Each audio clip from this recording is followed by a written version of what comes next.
welcome back. So we're here, we're still tackling the issue with youth in this generation and in this time. Now I have an amazing guest, once again, Spyro, and I have another amazing guest, Missy. Hello guys, Hi. How are you? Good. So now Missy is a model, a rapper, an actress, and she's also a mentor. And we have Spyro, who is a business owner, a youth advocate, and he's a father. He said, I should also mention that he's a father, full-time father. And yes, so they're here to discuss with us about young people. Missy, I'd like to start with you first. Okay. Hi. Hi, how are you? I'm good, thank you. Yeah. It's great to have you here, by the way. Thank you, thanks for having me. So when we were talking earlier, you were telling me about what led you to become a mentor. You know, you deal with anti-drugs and you also deal with gang crime. Can you please elaborate on this? So like a lot of people who have grown up in South London, I grew up in Peckham. A lot of my family members, as well as myself, was in a gang. Like, we just participated in everything, or what people call now county lines, like drug dealing, transporting. Sorry, can I ask you, what is county line? So county lines, people would say, they call it county lines, or like some rappers have, like there's a rapper who's got a song called County Lines. Okay. And literally, it's just a case of describing selling drugs from one inner city to another, or one city to another part of the UK. So it could be in your area from, I don't know, Peckham to Brixton, or Brixton to Leicester. Do you understand what that means, Spyro? Yeah. Okay, you do. So literally, county lines, it's just from one place to another, but it's just shortened. It's like an abbreviation. Yeah. So I was just literally involved in loads of things that a teenager shouldn't be doing. And what age? At what age? So I'd say like I'd say heavily I was mainly involved when I was around 17. Yeah. Like between maybe my late 16 to 17, 18, that was mainly the times where I was doing a lot of stuff that I shouldn't have been doing at that age. So yeah, with experiences I had tailored with experiences from friends, like I lost friends, some of my friends were murdered, some of my friends ended up in jail. A lot of my friends were, you know, young moms and still went to jail and stuff like that. As I got older, I always thought, you know, even though I came from a really good family and I never had my parents or, you know, any adults around me do illegal things, sometimes you're just a product of your environment and the people that you're around. So you feel just growing up in Peckham, the pressure from friends, from that environment led you? I wouldn't say pressure, because I've always been a leader. I've always had, so when my mum was always like, don't follow bad friends, in my head I was like, Mum, I'm the friend. I'm the friend they shouldn't be following. Literally, so it was by choice. It was never nothing by force. It was never like I was led. It was just me being inexperienced, being young, just wanting to do stuff because I could. A lot of youths aren't doing it just because, so, you know. Yeah, do you think it's because you were curious then, would you say, or was I think it was that, tailored with the environment, tailored with, like I said, the lack of knowing better, because as a kid you don't really know. Yeah, you don't know. The blind leading the blind. How am I going to get advice from another girl in my area who doesn't know any better than me? Yeah. So it's just doing it because you could, and because who's stopping you? No one. So why not? Kids are curious, and kids always want to get into stuff they shouldn't be getting into. So I know, Spyro, you can also relate. Yeah, I mean, to be honest, thanks for having me on, but what Missy, what you touched on, that actually resonated with me in so many ways, and ironically, I didn't really think that hearing it from you like that, actually, so authentic. I never actually realised the depth that women actually get involved in this stuff. I actually really, I used to think where I come from, because ironically, I live in South London, around Peckham, and I specifically didn't get into a gang for. I used to believe the concept that a gang member, and not even a gang member, a gangster. The term gangster, their ethos is basically to bring community and try and actually work together for the betterment. But the betterment is actually for the leader of the gang. So technically, and your whole ethos is to bring the community and join together and try and have what you don't have. And your whole ethos is to go and cause war with and disunity between other units. Yeah. So it's a contradiction within itself. So I feel like growing up listening to a lot of, ironically, a lot of Tupac and DMX. And DMX, he used to talk about, and I didn't roll with a clique because I scared guys that much. So I used to have that concept, and I thought. So you thought you were a one man, yes, and I used to say I was a one man soldier. I had a lyric, I'm a one man soldier. Old buddy, move over, claim back the end to take it over like Hover. Oh wow. And it's a case of when you actually are, you isolate yourself, you see differently. And I noticed that I lived basically called the Peckham side of life, like towards Old Kent Road. So they said that you live in Peckham, you can't go to Brixton. But most of my cousins was from Brixton. So I said I got into the habit of I did what you can't. When you told me I can't do something, I specifically did it. And my sister specifically said that I was either very stupid or very naive, and that's what forced me into a lot of the things that I got into. So I would go to Brixton, and because they said I can't go into Angeltown, I would sit on the blocks on Angeltown and ask people, "You got spliff? You got weed? You got weed?" Were you not afraid? No. Coming from Peckham, going into Brixton, because I know, like at that time, there was that war, Yeah. you know, between Peckham and Brixton. You couldn't go into Brixton if you came from Peckham. You couldn't, and you couldn't go. Yeah. I believed, because I'm very spiritual rather than religious, so I believe that I walk with the Most High, and I say that when if God's on my side, what can man do unto me? And if when spirit's on my side, who can man do unto me? Yeah, So I had that concept even when I was young. So going from Peckham, they said you can't go Brixton. All right, cool. I'll go and chill on the blocks. Then I found out my cousins lived in Brixton, so I built up connections in Brixton. Okay. Then they said I can't go to Peckham, and Lewisham had beef, so I went Christ the King. Oh, just specifically to get in. And I really, just because of that reason? With that reason. And what it actually did, it opened my eyes to see actually the differences of lives and see how it is. So what Missy actually touched on, I'm going to break down something that a lot of people don't actually realise. And you actually look at the tube, the underground map, and you can see it. South London itself is an island on itself. And they've actually treated South London like prison. Everywhere you go in South London is full of blocks. It's only when I went to North London, I went to Enfield, and I started seeing houses and bungalows. And then I went to West London, and I started thinking everybody's separated. They've actually got houses, and their blocks are just 2 or 3 stories. In South London, I live on a block, and let's take the Aylesbury Estates, for example. Yes. You've got my friend lived on 726. And that's where you actually see a high rise of gang crimes. Exactly. Actually, The reason why is because you've packed. So I'm here, Missy's there, there's someone else there. I don't have breathing space left or right. And I come out of my house, I've got someone above me, and I've got people below me.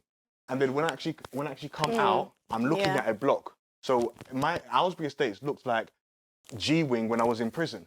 And it was actually the same thing. So you've come out from a situation, or you've got into a situation, and you're actually now in prison. And this is where artists come out with the thing is the concrete jungle, and the fact that they mentally put you in prison.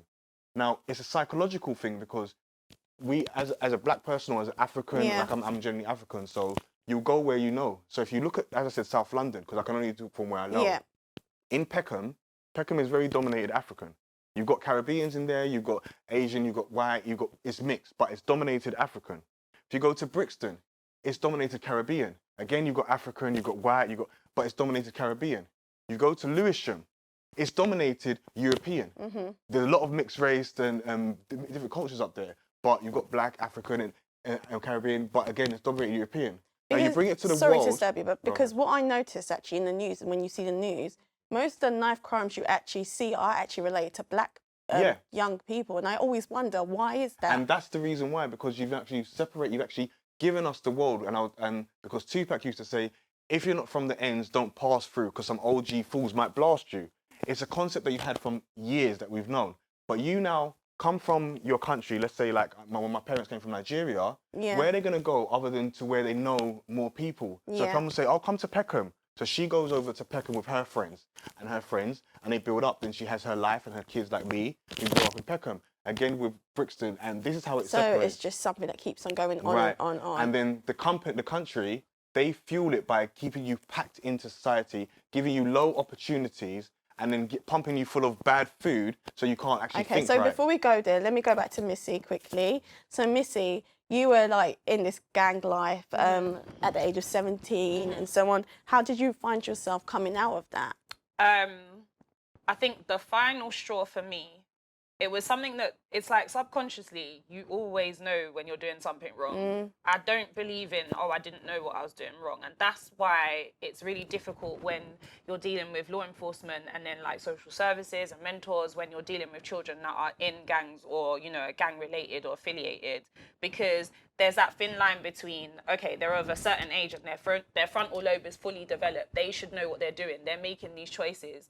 Or are they being influenced to do it? Or is it the fact that they're being groomed and manipulated to do these things? So are they criminals or are they victims? So I think the whole time I was aware when I was doing stuff. if I'm carrying a rucksack and I'm walking down the high road and I've got my headphones in and in my rucksack are 2, 3, 4 firearms, I know what I'm doing is wrong. Yeah. Because I'm not stopping. I'm going, and I've been told, I've been given instructions, this is where I need to go.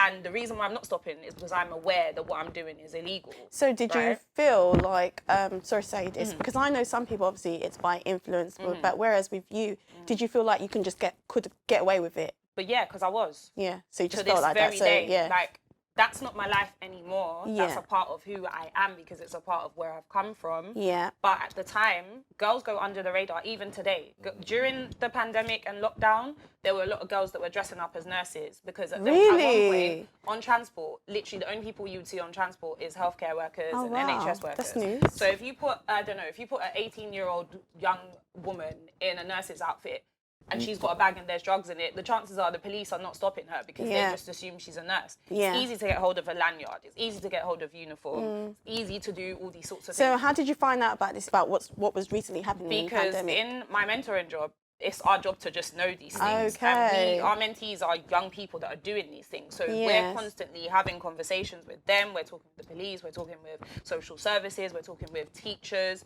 you know. So girls fall under the radar 9 times out of 10. It's terrible. If I send girls all over the country to sell drugs, the chances are none of them are going to get caught. Whereas if I send young boys out, the chances are they're going to get caught. Yeah. So a lot of girls are in gangs. They're holding high places in gangs. They're not always at the bottom. Sometimes they're at the top of the chain of command, so to speak. And they get away with a lot of things, disturbing things that you wouldn't even think about, you know? So now that you're a mentor, like, how do you deal with these situations and these young people that come to you? So what we would do is sometimes we would give sessions. We'll go into schools or we'll go into centres and we'll literally give like little seminars or discussions about knife crime, county lines, you know, anti-drugs, stuff like that. And we literally, through our lived experience, because that's like the key information. And I think when you're dealing with young people, it's important to provide accurate, relevant and valid information. Children will open up to you and more susceptible to you if you're honest and if you're if you're transparent with them, they're going to open up to you. So the first and foremost is I don't have my back up against the wall. There's no judgment. I've come from this lifestyle. So therefore what I'm saying is valid. A lot of adults, where they fail is they talk at children and not talk with them. And that's the problem. And they're also coming from a background where they've never held a gun. They've never seen one. They've never dealt drugs. They've never even been arrested. So a child isn't really gonna listen to what you're saying because you don't actually know what you're talking about. Yeah, you're aware that what they're doing is wrong. But if you don't have that lived experience, how can you really relate with them and talk to them? These children are out here, as people say, selling drugs, doing these things. And a lot of their parents have no knowledge of it because they're not from that life. So when we come into the schools and we come into these places and we're speaking to them, the relatability makes them think, oh, do you know what? Yeah, like I have a scar on my forearm. Right, okay, I can see it. And I gave a talk in a school and one of the kids was like, Miss, how did you get that on your arm? And I said, well, when I was 17, I was in a trap with my boyfriend. I was in a trap house, drug spot, whatever you want to call it. And he went to go and get us food. And the drug addict attacked me and she bit into my arm. Oh my God. And she wouldn't let go. When I was younger, everyone knew me in my area for fighting. So I literally beat the hell out of her to get her off me. But if I couldn't, what could have happened? She could have injected me. She could have hurt me really bad because she just assumed that I had the drugs on me. Because that is not the kind of place a young person should be.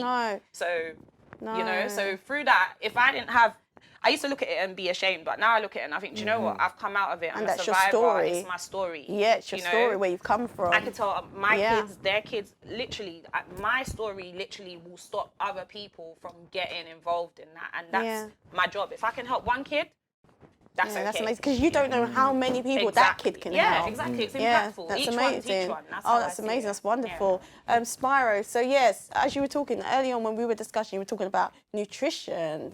I want you to explain, because this was really important, because I had never heard it in that perspective before. So yes, can you please let everyone know? Yeah, I will. Just before I go into that, because what Missy said is about, I got into the life that I was in because, as I said, I grew up in South London, but it's with the lack of opportunities, and then when you're stuck in and your parents don't actually make a lot of money, what people don't really understand is that if you come from a house where you're not making a lot of money and let's say you're a kid, you're 14, 15, you're not getting pocket money, And then if you go to school and certain people have got certain clothes. So my mum and dad, they're very loud. So they used to wear a lot of chains, a lot of watches and stuff when we used to go parties.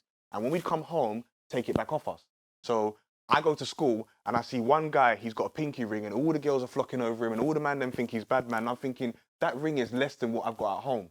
So in the end, you end up beating him up and then turn around and end up getting a bit of a status just to do that. So it's like I got involved in that thing and I realized that as you get older, and this is the nutrition thing, as you get older now and you actually have that mentality and you start going to college, when actually college, it's key that you said at 17 because this is when a lot of things actually happen. When you actually hit 16 to 17, at that bracket there, you've left home and you're now going to college, you get pocket money, you get your bursaries from college and stuff, and at that point there, you start going a lot of KFC, McDonald's. McDonald's was the spot. People used to chill in McDonald's all day long. You got the kebab shops. Now, what you're doing is you're actually eating a lot of greasy food. You're no longer eating home-cooked meals. Because you're not eating home-cooked meals, you're not actually having wholesome food.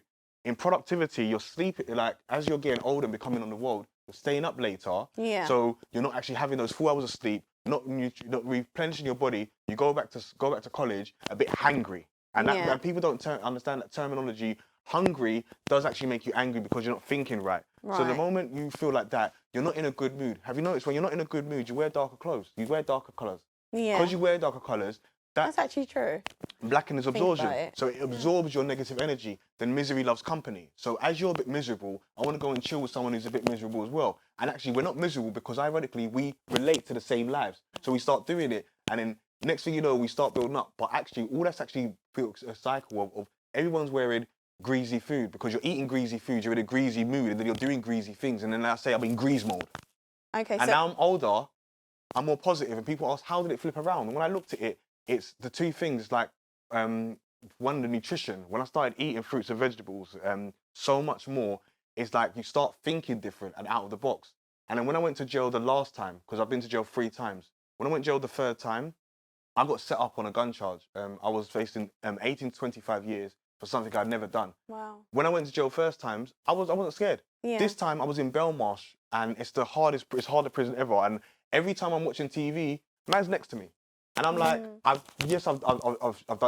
had guns and I've done a bit of knives and stuff, but actually I'm not a killer. So when you hear about the guy and he's killed 4 people and blah blah blah, and then you wake up the next day, open the cell, he's like, yo, bro, you got to roll up. And man's like, yo, and it kind of makes you think. So what I realize is that people don't actually learn; they don't actually get taught. So if that last time when I went to jail, I realized if I had gone the first time to jail and I'd been given a 5-year sentence for the drugs that I was held on to, and actually given that sentence, and to do the 5 years, not 2.5 and come out on early, but do the full 5 years, then come out free of charge, so have nothing on my back, on my record, it would have changed me. The reason why, because as I look back, the first time I came out, the reason why I didn't change is because I'm coming out trying to live better, but I've still got the past in my head and my record. That mentality, and then the record, every time I try to apply for a job, you got a record. It's not spent. They won't hire you. Yeah. I applied for the same job twice. The Hilton Hotel, said I didn't have a record. What's called, I got it. Said I had a record. I was refused. Just that. After I actually got the job, I was there for 7, 8 months, and that fixed my mentality up because I'm actually now in the gym where I learned the skill from being in jail. But every other company, Virgin, everyone just shut me down because of the record. Once you've taken that off, my life can step up.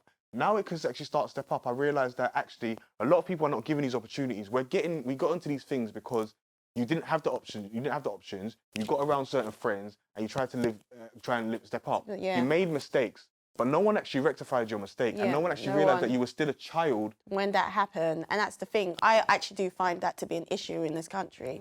It probably is around the rest of the world, but it is an issue that when you're a child, some people still, because of what they've been through, what they did when they were younger, they're still facing that even in their adult age, and they're not given that second chance that they need. Now, I understand you have a business now. Could you please tell the audience what it's all about? I'm an international health coach where I help people all around the world with their health. And basically, I'm a free man, true speaker, true seeker, where I basically teach you the ways to alkaline your body and I use the 80-20 principle. So I don't believe in diets. I think dieting is absolutely wrong. We're not going to get into a vegan concept because I actually also believe that, I can talk because I'm black, I do not believe that black people should be vegan. I have a lot of people come at me all the time, but I can talk about how the iron levels and the food levels and the nutritional source and how color certain foods of meat. So let's say, just a typical example, eating chicken. If you notice, every culture has chicken in different countries. Yes. We as African or Caribbean, jerked, barbecued, grilled. Asian, tikka, different types of curries. It's like yellow and pinks. Caucasian, it's rosemary and roasted, like slightly tanned with a bit of pink. Okay. We say that they can't. Like as a black person, I say that the chicken's undercooked for me. However, it's cooked towards the skin tone and the melanin. So that, with the fruit and vegetables that you need now, it now allows it to cleanse through your system, actually working on your gut, working on your mentality. If you just think more, you can do more. It's like memory. People are actually rubbish in school because people can't remember things. It's like 2 + 2 is 4. You didn't actually do that. It's just a memory. So, it's just a memory thing. Right. So if you become a faster rememberer, you learn and absorb more. So basically, do you believe, like, one of the problems, or obviously with tackling young people's problems, what they go through, the challenges, is also to do with their nutrition? It's highly nutrition. It's highly nutrition because the moment, if you notice, almost all kids from between primary school age and younger, they deal with their parents and they're kind of happy. And it's that bracket from 15 to 18 that you start developing your mentality, because you become adult, but you actually think that you're more grown, and then you don't eat as much. Okay. And it's only when we become older that we start getting back to it, and then we don't realize. So things like people like Dr. Sebi, who came about and talked about the alkaline principle and explained that actually a lot of these things that we don't do. We as an African, I naturally grew up eating plantain almost all day long. In the morning, you have plantain fritters. Later on, you can have plantain chips, rice and chicken, you have plantain on the side. We don't realize plantain has extremely high levels of B12, B2, and iron and iodine, which all people of melanin need. So having plantain once in 3 or 4 days is not good for you. Having callaloo, spinach, these things that we actually really physically need to cleanse the gut. We don't realize that our intestines is folded. Think about a toilet. I know we need to continue, and you've got a lot to say about this, but we actually are running out of time and we need to go. It's amazing, actually. It's been actually really amazing hearing it from 2 different perspectives. Like, initially, there's this saying that, it's all pressure, influence. But then you hear, no, you knew what you were doing when you were younger. It's just you just decided to continue because you felt, I could get away with it. And then you were coming from a different perspective, which is nutrition is actually what you actually said is highly what is to blame for the challenge that young people go through and the crimes that they get themselves into. So it's been wonderful having you both here, and hopefully, like, one day, we can actually do something properly to actually help young people out there. So for everyone out there watching, and for all the young people watching out there, I hope you've learned 1 or 2 of something, a lesson or so. And until next time, this is the Stella King Show, and I'll see you next time.